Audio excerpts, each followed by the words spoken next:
আজকের এই সমাবেশ থেকে বলতে চাই, শহীদ জিয়াউর রহমান মেডিকেল কলেজ থেকে যে সমস্ত যন্ত্রপাতি ফরিদপুরে খুলে নিয়ে যাওয়া হয়েছে, দেশের অন্যান্য জায়গায় স্থানান্তর করা হয়েছে, অনতি বিলম্বে সেই সমস্ত চিকিৎসা যন্ত্রপাতি পুনর্স্থাপন করতে হবে। আপনারা আমাদেরকে বাধ্য করবেন না যে আমরা ফরিদপুর আর গোপালগঞ্জ থেকে ওই সমস্ত যন্ত্রপাতি ছিনিয়ে নিয়ে বগুড়ায় পুনর্স্থাপন করি। আপনারা সঠিকভাবে স্বাস্থ্য সেবার মান উন্নয়নের জন্য আপনারা একসাথে আপনারা আমাদের দাবির সাথে একত্রিত হয়ে আপনারা ব্যবস্থা গ্রহণ করবেন। আমরা শুধুমাত্র আজকে আপনাদেরকে মেসেজ দিচ্ছি, আজকে বার্তা দিচ্ছি, এই বার্তায় কোনো কাজ না হলে আমরা তড়িৎ ব্যবস্থা করব। প্রিয় উপস্থিতি, আমাদের মধ্যে অনেক নেতৃবৃন্দ রয়েছেন।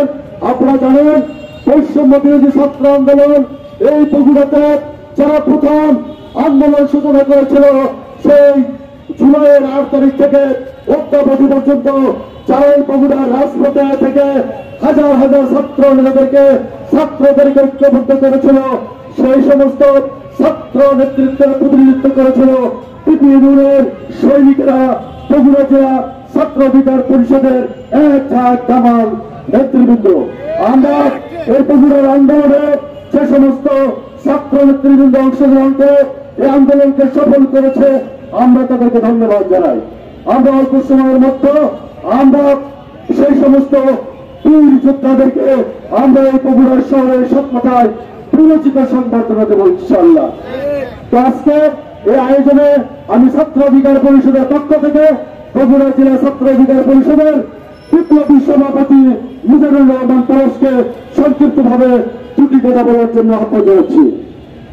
ভূমিকা না করে সরাসরি কথাটি বলা যাচ্ছে, বগুড়ায় বিভিন্ন সরকারি বেসরকারি হাসপাতালে যে সমস্ত অনিয়ম অব্যবস্থাপনা আছে তাদের বিরুদ্ধে আমাদের আন্দোলন, গণ অধিকার পরিষদের আন্দোলন।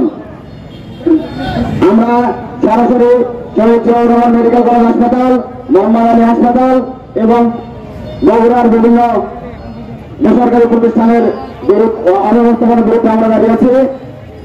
আপনি যদি শহীদ জিয়াউর রহমান মেডিকেল কলেজের জরুরি বিভাগ থেকে শুরু করে উচ্চতর পরিষদ পর্যন্ত যতগুলো বিভাগ আছে, যতগুলো সেক্টর আছে, প্রত্যেকটা সেক্টর খোঁজ নিয়ে দেখবেন প্রত্যেকটা সেক্টরে অব্যবস্থাপনা হয়ে গেছে। এখানে দালাল সিন্ডিকেট হয়ে গেছে।